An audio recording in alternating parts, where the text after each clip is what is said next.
Have you ever woken up in the middle of the night, looked at your bank balance, and felt more empty than the numbers on the screen? Have you ever laughed the loudest at a party, only to feel like a fraud the moment you turned around? I have. And I used to believe that if I just had a little more money, a little more power, a little more face, that emptiness would finally disappear. It didn't. I lost everything. And today I want to tell you how, from rock bottom, I pieced myself back together, piece by broken piece. If you're searching for answers that go deeper than dollars and titles, please hit that subscribe button and turn on the notification bell.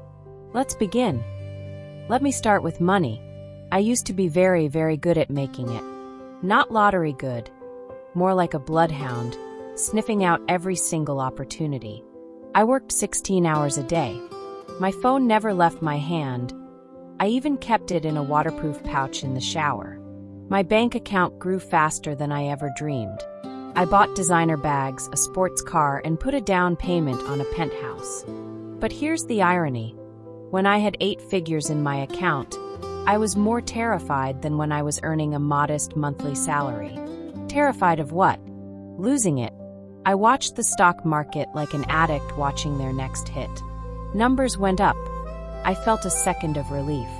Numbers went down. I spiraled for days. My entire emotional state was held hostage by a few blinking digits.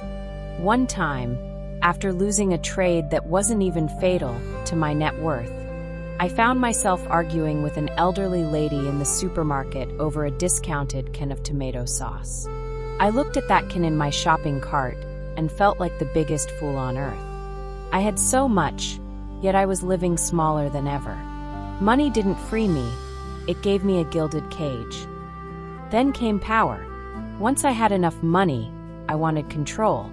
I wanted people to listen. At work, I became ruthless. I confused fear with respect. I slammed tables in meetings.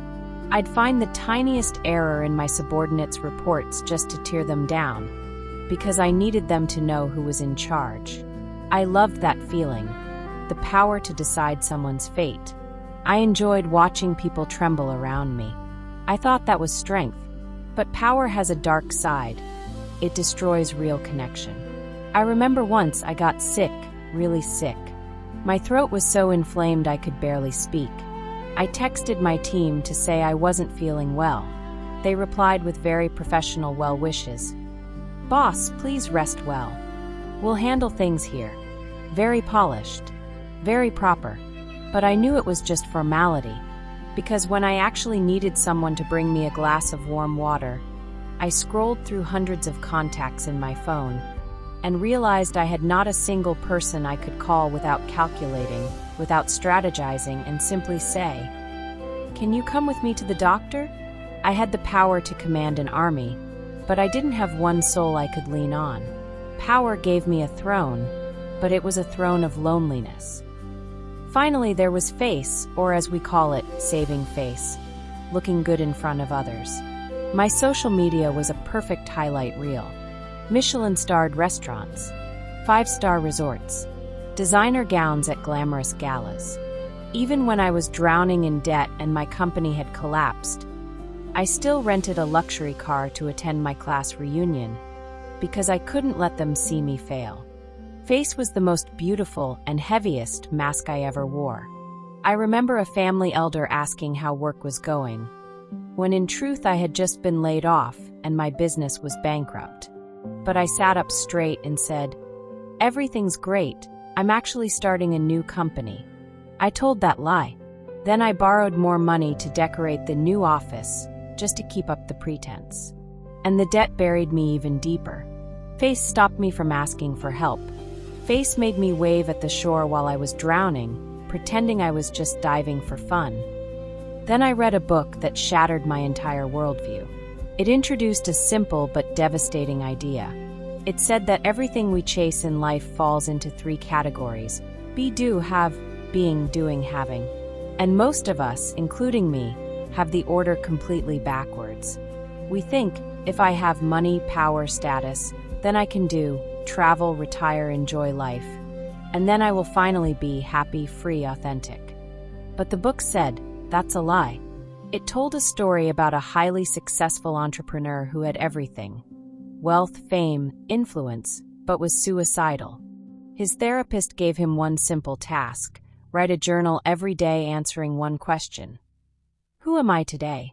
At first, he thought it was ridiculous. But slowly, he stopped defining himself as CEO, billionaire, or philanthropist. Instead, he wrote things like, I am someone who loves to sketch. I am someone who misses my mother on rainy days.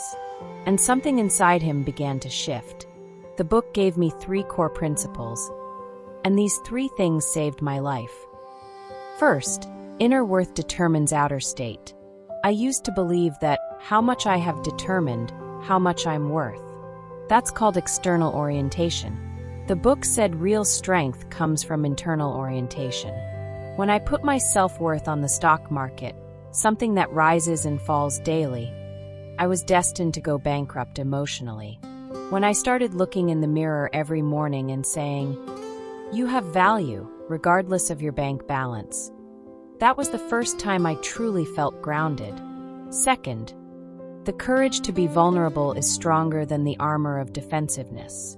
My power used to come from knowing everything. But the book said true leadership comes from saying, I don't know, but let's figure it out together.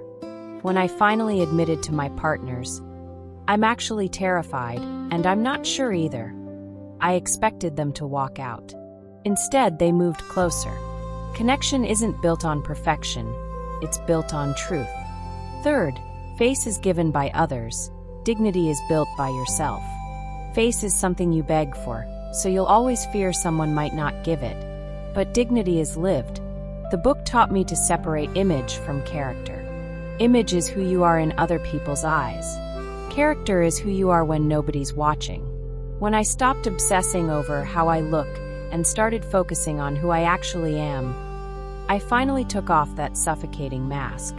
I went bankrupt financially, but for the first time, I felt like a real human being. I lost my money because I worshipped it like a god. I lost my power because I used it like a weapon. I lost my face because I treated it like my very life. But in that midnight hour when I had nothing left, I found a peace I had never known. Here's the truth. Real strength was never in a bank vault, never in a job title, and never in anyone's applause. Real strength is knowing you are worthy of love even when you have nothing. Real strength is knowing you can't control others, but you can always control your response. Real strength is knowing you've lost all face, but you can still look your own shadow in the eye without flinching. Today, I'm not as rich. I'm not as powerful. I'm not as impressive, but I sleep deeply at night. When I laugh, it's real. When I cry, I'm not ashamed to let anyone see. If you're out there right now, suffocating under the weight of money, isolated by your power, or crushed by the need to save face, I want you to hear this. You are not a failure. You are being reminded that you were made for something more real, more free, and more alive. The most expensive things in this world, they've always been free. If this story touched you, please subscribe to my channel. Let's walk this path together, towards becoming real people in a fake world. I'll see you next week. Okay.